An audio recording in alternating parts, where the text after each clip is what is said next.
L'été 1854 brûlait les terres du Sussex. Thornfield Hall se dressait au sommet d'une colline verdoyante, entourée de champs de blé qui ondulaient sous la brise. C'était l'une des plus belles propriétés du comté, héritée par Lady Beatrice Thornfield après la mort de son époux Lord Charles, emporté par la fièvre 3 ans plus tôt. Lady Beatrice régnait désormais seule sur ce domaine et sur ses 3 filles. À 42 ans, elle incarnait la respectabilité britannique. Cheveux grisonnants tirés en chignon strict, robe sombre, maintien irréprochable. Ses filles représentaient sa fierté et son tourment. Rosalind, l'aînée de 26 ans, possédait la beauté froide de sa mère et son tempérament autoritaire. Grande, mince, avec des cheveux auburn soigneusement coiffés, elle dirigeait la maison d'une main de fer, en l'absence maternelle. Les domestiques la craignaient. Elle avait refusé 3 prétendants, jugeant aucun assez fortuné ou prestigieux. Henrietta, 23 ans, contrastait totalement. Cheveux châtains bouclés qu'elle peinait à discipliner, regard rêveur, sourire facile. Elle dévorait les romans interdits, écrivait des poèmes qu'elle cachait sous son matelas. Sa mère désespérait de la voir si peu intéressée par les convenances sociales. Constance, la benjamine de 19 ans, oscillait entre l'influence de ses 2 sœurs, blonde aux yeux bleus, d'une beauté délicate qui lui valait l'admiration lors des bals du comté. Naïve, elle cherchait constamment l'approbation de Rosalind, tout en enviant la liberté d'esprit d'Henrietta. Tout bascula en juillet 1854, lors d'une vente aux enchères à Londres. Lady Beatrice, accompagnée de Rosalind, se rendit au marché pour acquérir de nouveaux domestiques. C'est là qu'elle vit Olu. Il se tenait sur l'estrade, 24 ans, originaire du Bénin, grand, musclé par des années de travail forcé, la peau d'un noir profond qui brillait sous le soleil londonien. Mais ce qui frappait surtout, c'était son regard. Pas de soumission résignée comme chez les autres esclaves. Une étincelle de défi, d'intelligence, à peine dissimulée sous les paupières baissées. Le commissaire-priseur vantait ses qualités, robuste, obéissant, sachant lire et écrire grâce à son ancien maître. Lady Beatrice enchérit et l'emporta pour 80 livres sterling. Dans la calèche du retour, Rosalind ne dit mot, mais son regard revenait sans cesse vers la charrette qui transportait le nouvel esclave vers Thornfield. Olu fut assigné aux écuries et aux travaux extérieurs. Il se levait avant l'aube, nourrissait les chevaux, réparait les clôtures, transportait les charges lourdes. Les autres domestiques, tous blancs et libres, le tenaient à distance. Lui n'essayait pas de se lier. Il accomplissait ses tâches en silence, mangeait seul, dormait dans une remise près des écuries. Rosalind l'observait de sa fenêtre. Elle le voyait travailler torse nu sous la chaleur d'août, les muscles roulant sous sa peau luisante de sueur. Quelque chose en elle s'éveillait, quelque chose qu'elle ne connaissait pas et qui la troublait profondément. Un soir de septembre, elle descendit aux écuries sous prétexte de vérifier son cheval. Olu nettoyait les stalles à la lueur d'une lanterne. « Tu sais lire, paraît-il » demanda-t-elle d'une voix qu'elle voulait détacher. Il leva les yeux, surpris qu'on lui adresse directement la parole. « Oui, madame. Comment un esclave apprend-il à lire ? Mon ancien maître était pasteur. Il pensait que même les esclaves avaient une âme à sauver. Il m'a enseigné pour que je lise la Bible. » Rosalind s'approcha. L'odeur de foin et de cuir remplissait l'écurie. La lanterne projetait des ombres dansantes sur les murs de bois. « Et que retiens-tu de la Bible ?» Un sourire fugace traversa le visage d'Olu. « Que tous les hommes sont égaux devant Dieu. Que l'esclavage est une abomination. » Le silence qui suivit vibrait de danger. Rosalind aurait dû le gifler pour cette insolence, le faire fouetter. Au lieu de cela, elle sentit son cœur battre plus fort. « Tu es bien audacieux de dire cela. »« Vous m'avez posé une question, madame. Je ne sais pas mentir. » Elle fit un pas de plus. Ils n'étaient plus qu'à quelques centimètres l'un de l'autre. Elle sentait la chaleur émaner de son corps. « Personne ne vient ici la nuit. »« Non, madame, je suis seule. » Ce soir-là, Rosalind franchit une ligne qu'elle ne pourrait jamais retraverser. Dans la pénombre de l'écurie, elle découvrit une passion qu'aucun gentleman britannique ne lui avait jamais fait entrevoir. Olu, d'abord hésitant par peur des conséquences, finit par répondre à ses avances. Il savait qu'il n'avait pas vraiment le choix. Mais quelque chose dans les yeux de cette femme ne ressemblait pas à de la simple domination. Les semaines suivantes établirent une routine. Rosalind descendait 3 fois par semaine, toujours après minuit, quand la maison dormait. Elle utilisait sa position pour améliorer le sort d'Olu. De meilleurs repas, une couverture plus chaude, moins de corvées pénibles. Les autres domestiques remarquèrent ces faveurs, mais n'osèrent rien dire. En novembre, Rosalind fit nommer Olu au service domestique de la maison principale, officiellement pour aider au transport des meubles et des charges lourdes. En réalité, pour l'avoir plus près. Leur relation restait purement physique pour Rosalind. Elle ne lui parlait guère en dehors de leurs rencontres nocturnes. Elle le considérait comme sa propriété, son secret, son plaisir coupable. Olu, lui, jouait un jeu dangereux. Chaque nuit passée avec Rosalind pouvait être la dernière. Si on les découvrait, ils seraient pendus ou fouettés à mort. Elle, au pire, subirait le déshonneur social. L'inégalité de leurs risques ne lui échappait pas. Mais que pouvait-il faire? Refuser signifiait s'attirer sa colère, peut-être être vendu à un maître plus cruel. Il acceptait donc cette relation étrange, où le plaisir se mêlait à la peur, l'attraction à la répulsion de sa propre impuissance. Henrietta n'était pas dupe. Elle connaissait sa sœur mieux que quiconque. Les absences nocturnes de Rosalind, ses humeurs changeantes, ses regards furtifs vers Olu pendant les repas. Tout cela éveillait sa curiosité. Par une nuit de décembre, Henrietta fit semblant de dormir puis suivit sa sœur aînée. Elle la vit descendre l'escalier, traverser le hall, sortir par la porte de service. Henrietta attendit quelques minutes, puis lui emboîta le pas, pieds nus sur les dalles froides.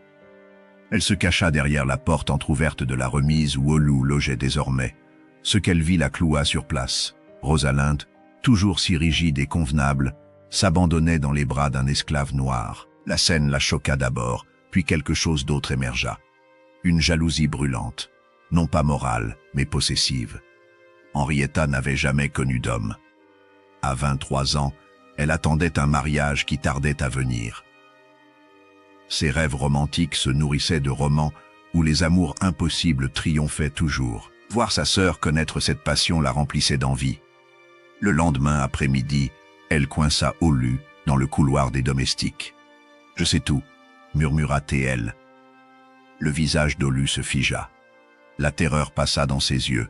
« Madame Henrietta, je... »« Tais-toi. Suis-moi dans la bibliothèque. Personne n'y va à cette heure. » Dans la vaste pièce tapissée de livres, Henrietta ferma la porte à clé. Elle se retourna vers lui, le cœur battant. « Ma sœur vient te voir la nuit. »« Madame, je vous en prie, ne dites rien à Lady Béatrice. On me tuera. Je ne dirai rien. À une condition. » Olu comprit immédiatement. L'horreur de sa situation lui apparut dans toute sa clarté. Une maîtresse le mettait déjà en danger. 2 le condamnaient. « Madame, c'est de la folie. Si vos 2 sœurs... Rosalind n'en saura rien. Tu continueras avec elle comme avant. Mais moi aussi, je veux savoir ce qu'elle ressent. Et si je refuse, morte. » Henrietta s'approcha, posa une main tremblante sur son torse. « Tu ne refuseras pas. Tu es intelligent. Tu sais que je peux tout révéler. Mais je ne veux pas te forcer.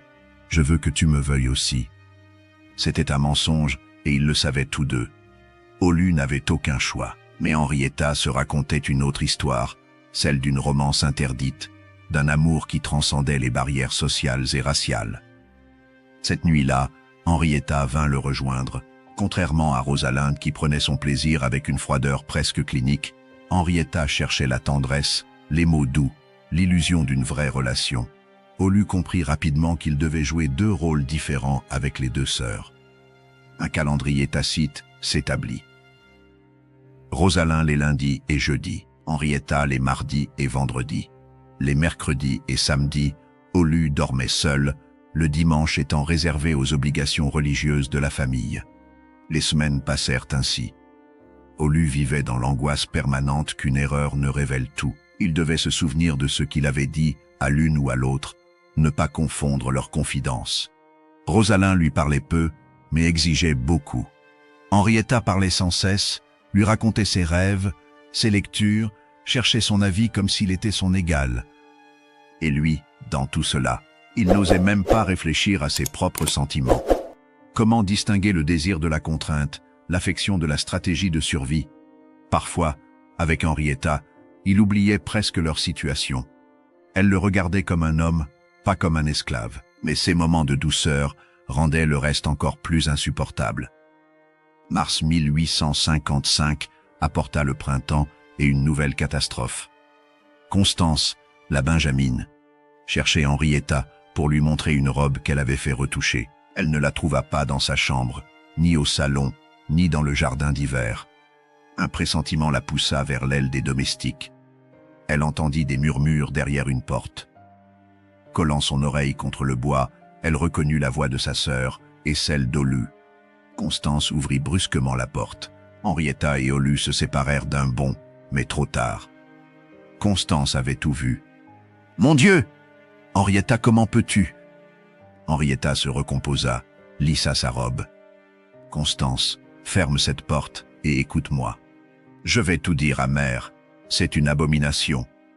Vraiment, alors il faudra aussi lui dire que Rosaline fait exactement la même chose depuis 6 mois. » Constance s'immobilisa, bouche ouverte. « Quoi ? Notre sœur parfaite, notre modèle de vertu. Elle vient ici depuis bien avant moi. Alors avant de jouer les vierges offensées, réfléchis aux conséquences pour toute la famille. » Les 3 sœurs se retrouvèrent cette nuit-là dans la chambre d'Henrietta. La confrontation fut explosive. « Tu m'espionnais » cracha Rosalin. « Tu es mal placé pour me faire la morale » répliqua Henrietta. « Au moins moi, j'éprouve des sentiments pour lui. Toi, tu le traites comme un objet. » « C'est un objet, un esclave. Tu perds la tête avec tes romans stupides. » Constance, assise sur le lit, les regardait se disputer, abasourdie. « Vous êtes folles toutes les deux. Si mère apprend... » « Elle n'apprendra rien, » coupa Rosalin. « Personne ne dira rien. Nous sommes toutes compromises maintenant. » « Je n'ai rien fait, moi. » Bah. Henrietta s'assit près de Constance, prit sa main. « Tu as le choix, petite sœur. Soit tu parles, et tu nous détruis toutes les 3. Mère nous enverra dans un couvent, notre réputation sera anéantie, tu ne trouveras jamais de mari. Soit tu gardes le secret, et tu restes en dehors de tout cela. » Constance hésita. La raison commandait de tout révéler. Mais la peur des conséquences et une curiosité inavouée la retinrent. « Je me tais, mais je ne veux rien savoir de vos arrangements. » Les jours suivants, Constance tenta de tenir sa promesse. Mais l'interdit agissait comme un aimant. Elle observait Olu différemment maintenant que lui trouvaient ses sœurs. Certes, il était beau, mais c'était un esclave noir. Pourtant, elle remarquait sa démarche élégante, ses mains habiles, son regard profond. Un soir d'avril, elle croisa Olu seul dans le jardin. Il taillait les rosiers. Olu. Madame Constance. Elle s'approcha, le cœur battant. « Mes sœurs, elles te maltraitent ?» Il leva les yeux vers elle, surpris par la question. « Non, madame. Tu mens. Je vois bien que tu es épuisée. Rosalin est cruelle et Henrietta égoïste. Elle ne pense qu'à elle. Ce n'est pas ma place de juger mes maîtresses. » Constance sentit les larmes monter. « Je ne comprends pas. Comment peuvent-elles faire cela? C'est mal, n'est-ce pas ?» Olu posa ses outils, s'essuya les mains. « Mal. Pour qui, madame? Pour la société qui dit qu'un homme noir ne peut toucher une femme blanche, ou pour moi qui dois obéir sous peine de mort, ou pour vos sœurs qui risquent leur réputation. Tu les aimes. » La question était si naïve qu'Olu ne put retenir un sourire triste. « L'amour est un luxe que je ne peux pas me permettre, madame Constance. » Cette conversation hanta Constance. Elle se surprit à penser à Olu de plus en plus souvent. Quand Henrietta lui proposa finalement de partager le secret, Constance accepta après une semaine de résistance. Elle se présenta un mercredi soir à la remise d'Olu, tremblante de peur et d'excitation. Ce qui se passa cette nuit-là transforma définitivement la Benjamine innocente. Elle découvrit pourquoi ses sœurs prenaient de tels risques. Le calendrier fut réorganisé. Rosalin les lundis et jeudis, Henrietta les mardis et vendredis, Constance les mercredis et samedis. Le dimanche restait sacré. Olu vivait maintenant un cauchemar absurde. 3 sœurs, 3 personnalités, 3 façons différentes d'exprimer leurs désirs et leur pouvoir. Rosalinde dominatrice et froide, Henrietta romantique et possessive, Constance timide et curieuse. Ils devaient satisfaire chacune tout en maintenant le secret entre elles. La moindre erreur signifiait sa mort. Parfois, il se demandait s'il ne serait pas préférable de tout révéler, d'en finir. Mais la survie l'emportait toujours. Et puis, aussi étrange que cela puisse paraître, ces moments d'intimité représentaient les seuls où il se sentait presque humain. Le reste du temps, il n'était qu'une ombre invisible dans la grande maison. Mai 1855 commença par de violentes nausées matinales pour Henrietta. D'abord, elle les attribua à un mauvais repas. Puis vint la fatigue écrasante, les vertiges, les seins douloureux. Elle savait, au fond d'elle, elle savait. Pendant 2 semaines, elle refusa d'y croire, puis les règles ne vinrent pas. Encore 2 semaines d'angoisse. Toujours rien. Henrietta trouva une excuse pour se rendre seule au village voisin de Ashbury. Elle rendit visite à une sage-femme réputée pour sa discrétion, une certaine Mrs. Pembroke, qui avait aidé plus d'une jeune fille dans sa situation. Mrs. Pembroke l'examina dans une arrière-salle sombre et humide. 3 mois, ma petite. Vous êtes enceinte de 3 mois. Le monde bascula. Henrietta dut s'asseoir pour ne pas s'évanouir. C'est impossible. Je ne peux pas. C'est pourtant bien réel. Le père. Je ne peux pas le dire. Mrs. Pembroke hocha la tête. Elle avait l'habitude. Il y a des moyens d'arranger cela. Des herbes. Mais c'est risqué. Vous pourriez mourir. Non, non, je ne veux pas. Henrietta rentra à Thornfield dans un état second. Un enfant. Elle portait l'enfant d'Olu. Cette pensée la terrifiait et l'émerveillait à la fois. Dans ses rêves romantiques, ils élevaient cet enfant ensemble, fuyaient en France ou en Amérique, où personne ne les connaîtrait. Mais la réalité la frappa de plein fouet. Un enfant métis. La preuve vivante de sa transgression. Sa mère la chasserait, la société la rejetterait. Olu serait tué. Elle devait parler à Olu d'abord. Cette nuit-là, quand elle le rejoignit, il vit immédiatement que quelque chose n'allait pas. Qu'y a-t-il? Je suis enceinte. Le silence qui suivit sembla durer une éternité. Olu recula, porta une main à sa bouche. Non. Non, ce n'est pas possible. 3 mois. Mon Dieu. Ils vont me pendre. Ils vont me pendre, Henrietta. C'était la première fois qu'il l'appelait par son prénom sans le madame. Cette familiarité soudaine révélait l'ampleur du désastre. Henrietta s'approcha, tenta de le toucher. Il se dégagea. Il faut qu'on réfléchisse. On peut partir. Fuir en Écosse. Prendre un bateau. Fuir. Avec quoi? Je suis un esclave, Henrietta. Je n'ai rien. Pas d'argent. Pas de papier. Et toi, une lady, tu crois vraiment qu'on passerait inaperçu? Une femme blanche et un homme noir. Alors quoi? Je me débarrasse de l'enfant. Olu se prit la tête entre les mains. Je ne sais pas, je ne sais plus. Tout ce que je sais, c'est que nous sommes perdus. Banance. Henrietta fondit en larmes. Pour la première fois, elle mesurait l'égoïsme de ce qu'elle avait fait.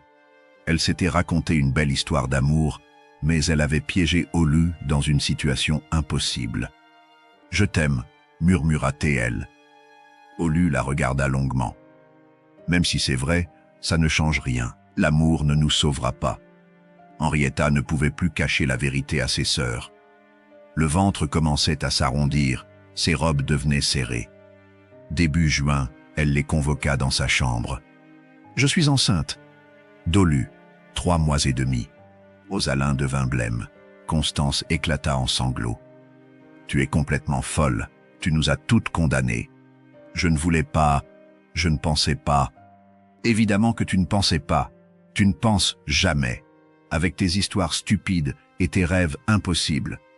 Constance, entre 2 hoquets. Il faut le dire à mère. Elle saura quoi faire. Non. hurlèrent Rosalinde et Henrietta ensemble. Rosalinde fit les 100 pas, réfléchissant à toute vitesse. Il existe des solutions. Des femmes qui peuvent arranger cela. Je refuse. C'est mon enfant. C'est la preuve de ta fornication avec un esclave. Tu veux finir pendu pour cela. Personne ne pend les femmes pour ce crime. C'est lui qui sera tué, et je ne le permettrai pas. Rosalinde gifla sa sœur. Le coup résonna dans la chambre. Tu ne le permettras pas. Tu n'as aucun pouvoir ici. Tu n'es qu'une idiote romantique qui a détruit toute la famille. Constance s'interposa. Arrêtez! Crier ne résoudra rien. Il faut trouver une solution. Rosalinde se calma, se força à réfléchir rationnellement. Un mariage. Il faut te marier en urgence. Faire croire que l'enfant est de ton mari. Quel mari? Je n'ai aucun prétendant sérieux. On en trouvera un. Un homme âgé, peut-être, ou quelqu'un qui a besoin d'argent. Mère fournira une dot généreuse. Et s'il se rend compte que l'enfant n'est pas de lui, qu'il est différent. Le mot métis flottait dans l'air, non prononcé mais présent. On avisera le moment venu. Peut-être que l'enfant sera clair de peau. Peut-être qu'on pourra le faire passer pour... Pourquoi? Coupa Henrietta amèrement. Pour normal. Les semaines suivantes furent une course contre la montre. Rosalinde contacta discrètement quelques familles, tâta le terrain. Mais trouver un mari en quelques semaines s'avérait impossible sans éveiller les soupçons. Pendant ce temps, le ventre d'Henrietta continuait de grossir. Elle portait des corsets serrés, des robes amples, évitait sa mère autant que possible. Mais Lady Béatrice n'était pas dupe. Fin juin, Lady Béatrice convoqua ses 3 filles dans son bureau. Elle ferma la porte, les regarda l'une après l'autre. Je ne suis pas stupide. Quelque chose se trame dans cette maison. Les disputes, les secrets, les regards échangés. Henrietta approche. Henrietta s'avança, les jambes tremblantes. Enlève ton châle. Mère, je... Enlève ce châle immédiatement. Henrietta obéit. Même avec le corset, la rondeur du ventre était visible sous la robe. Lady Béatrice ferma les yeux, comme si elle recevait un coup physique. Depuis combien de temps? 4 mois. Le père. Silence. Je t'ai posé une question. Henrietta éclata en sanglots. Je ne peux pas le dire. Lady Béatrice se tourna vers Rosalinde. Tu le sais, n'est-ce pas? Depuis le début, tu sais tout. Va. Rosalinde garda un silence obstiné. Lady Béatrice s'approcha de Constance, la plus faible.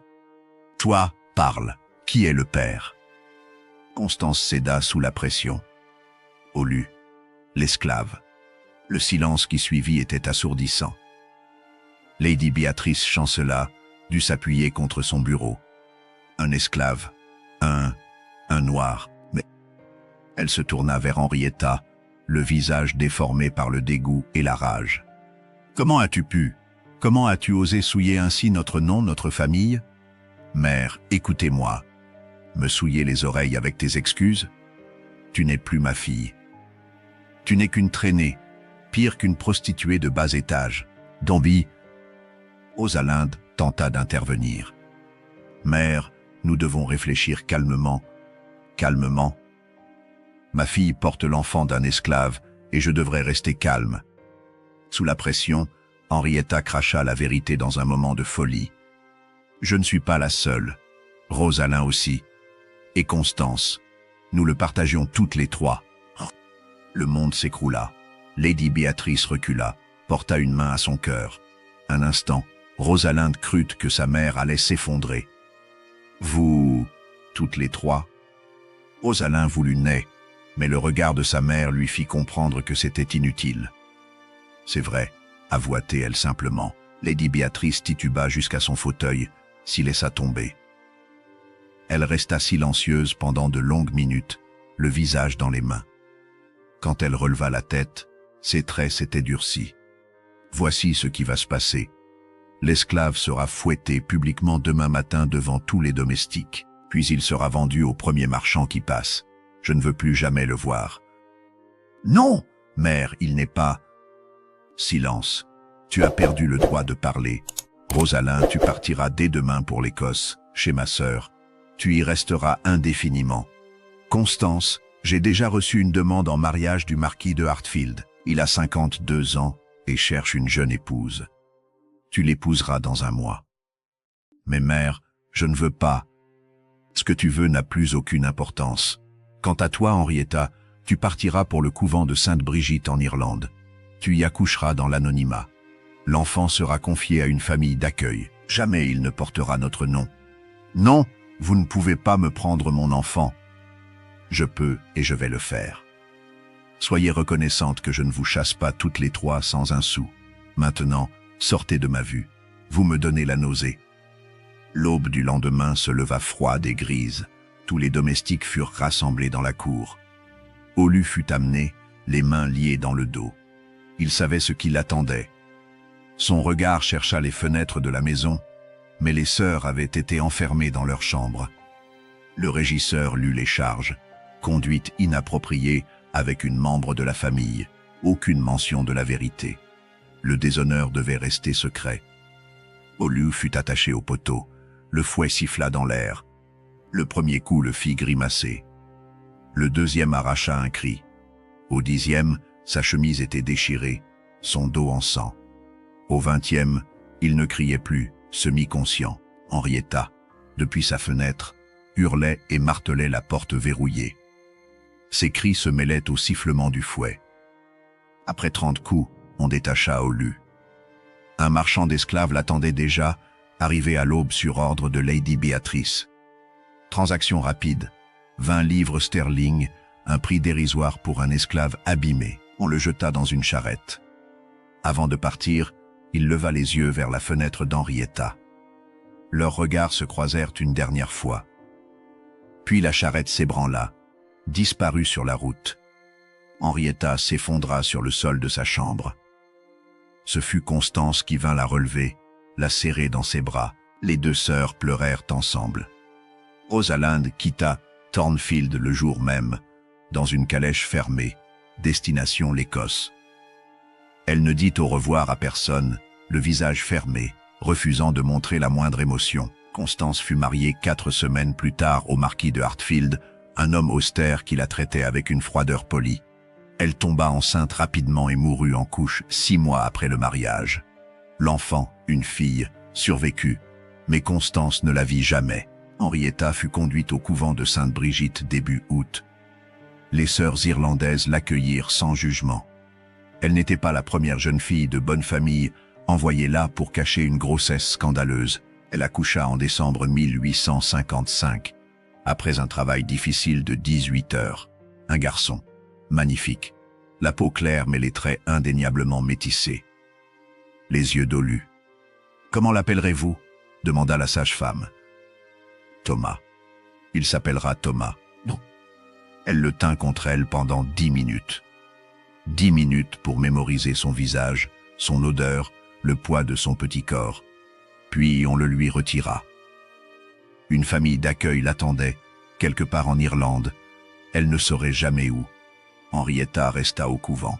Elle refusa de rentrer à Thornfield, refusa tous les arrangements que sa mère tenta de négocier. Elle prit les ordres mineurs, devint novice. Elle passait ses journées à prier, à travailler aux cuisines, à aider les autres filles perdues qui arrivaient une par une. Elle ne revit jamais son fils. Elle ne revit jamais Olu. Quant à Olu, vendu à un marchand se rendant aux Amériques, il fut revendu à une plantation de coton en Géorgie. Les années suivantes l'abîmèrent. Le travail éreintant, les coups, le soleil impitoyable. Il survivait comme il avait toujours survécu, mais quelque chose en lui était mort ce jour d'été 1855. Parfois, la nuit, il pensait à Henrietta. Se demandait si elle avait gardé l'enfant, si elle allait bien. Il n'espérait même plus la revoir. L'espoir était un luxe qu'il ne pouvait plus se permettre. Henrietta mourut en 1862, à 31 ans, d'une fièvre contractée en soignant les malades du couvent. Elle ne s'était jamais mariée, n'avait jamais quitté l'Irlande. Dans ses rares lettres à sa mère, elle ne mentionnait jamais Olu, jamais l'enfant. Comme s'il n'avait jamais existé. Rosalind épousa un lord écossais en 1857, un mariage arrangé et sans amour. Elle vécut dans les Highlands, donna naissance à 3 enfants qu'elle éleva avec la même froideur qu'elle avait reçue. Elle ne retourna jamais à Thornfield, ne reparla jamais d'Olu. Certains secrets doivent rester enterrés. Constance repose dans le cimetière de Hartfield Manor, morte à 22 ans. Sa pierre tombale dit simplement « Lady Constance, épouse dévouée, mère aimante ». Personne ne sait qu'elle n'a jamais tenu sa fille dans ses bras. Le petit Thomas grandit dans une famille d'agriculteurs irlandais qui le traitèrent correctement sans jamais l'aimer vraiment. Sa peau claire lui permit de passer pour un enfant du sud de l'Europe. Il devint menuisier, se maria, eut des enfants. Il ne sut jamais qui était sa vraie mère, ni qui était son père. C'était peut-être mieux ainsi. Olu survécut à la guerre de sécession, fut libéré en 1865 à 35 ans. Mais la liberté sur le papier ne signifiait pas grand-chose pour un ancien esclave sans le sou dans le sud américain. Il travailla encore 20 ans dans les mêmes plantations, cette fois contre un salaire de misère. Il mourut en 1888, usé par une vie de labeur, sans jamais avoir connu la vraie liberté. Lady Beatrice vécut jusqu'en 1870. Elle ne pardonna jamais à ses filles. Le nom de Thornfield s'éteignit avec elle. La propriété fut vendue, dispersée. Les nouveaux propriétaires ne surent jamais que ces murs avaient abrité un scandale qui détruisit toute une famille. Cette histoire aurait pu rester enfouie à jamais. Mais les secrets ont leur façon de ressurgir. En 1923, lors de la rénovation du couvent de Sainte-Brigitte, on découvrit un journal intime caché sous une lame de plancher. L'écriture d'Henrietta. Elle y racontait tout. L'amour interdit, le partage avec ses sœurs, la grossesse, l'arrachement. La dernière page contenait ces mots. « Je ne regrette rien, sauf de ne pas avoir été plus courageuse. J'aurais dû me battre pour garder mon fils, pour protéger Olu. Au lieu de cela, j'ai laissé la peur et les convenances décider pour moi. Si une jeune femme lit un jour ces lignes, qu'elle sache ceci, l'amour ne suffit pas quand le monde entier s'y oppose. Mais renoncer à se battre est pire que tout. J'ai vécu 30 ans dans ce couvent, et je suis morte le jour où ils ont emmené mon fils. Ploteux. L'Angleterre victorienne ne tolérait aucune transgression des barrières raciales et sociales. Les 3 sœurs Thornfield la prirent à leurs dépens. Leur histoire illustre les ravages du racisme systémique, l'hypocrisie d'une société qui prêchait la morale tout en tolérant l'esclavage. Olu n'eut jamais voix au chapitre. Sa volonté ne compta jamais. Il fut objet de désir, puis bouc émissaire, puis marchandise revendue. 3 femmes blanches eurent une aventure, une tomba enceinte. Lui seul paya le prix fort. Cette injustice criante révèle la vraie nature de l'époque. Les sœurs souffrirent, certes, mais elles gardèrent leur vie, leur nom, leur statut social. Olu perdit tout. Son corps fut marqué du fouet, sa vie détruite, son enfant arraché sans qu'il puisse rien dire. L'histoire se termine sans rédemption, sans happy end, parce que la vraie vie n'en offre pas toujours, surtout pas en 1855, surtout pas pour un esclave noir, surtout pas quand l'amour se heurte au mur infranchissable du racisme et de l'injustice. Le petit Thomas vécut et mourut sans connaître la vérité. Peut-être valait-il mieux ainsi, ou peut-être que chacun mérite de connaître ses origines, même si elles sont douloureuses. Ce n'est pas à nous d'en décider. Ce que nous savons, c'est que cette histoire s'est répétée des centaines de fois, sous différentes formes. Des femmes blanches et des hommes noirs, attirés les uns vers les autres malgré les interdits, puis détruits par une société qui ne leur pardonnait pas de braver ses règles les plus sacrées. Les lois ont changé. Les mentalités évoluent lentement, mais les cicatrices de cette époque demeurent gravées dans l'histoire collective. L'histoire des 3 sœurs Thornfield nous rappelle que les choix individuels, aussi audacieux soient-ils, ne peuvent triompher seuls d'un système oppressif. Il fallut encore 100 ans après cette tragédie pour que les mariages interraciaux deviennent légaux partout aux États-Unis. En Angleterre, bien qu'aucune loi ne les interdise formellement, l'ostracisme social restait féroce jusqu'au milieu du XXe siècle. Henrietta voulait croire que l'amour transcendait tout. Elle se trompait. Ou peut-être avait-elle raison, mais le monde n'était pas prêt. Son journal se termine par ces mots déchirants. « Dans une autre vie, dans un autre monde, nous aurions pu être heureux. Mais nous sommes nés au mauvais endroit, au mauvais moment, dans les mauvaises peaux. Et cela a suffi à nous détruire.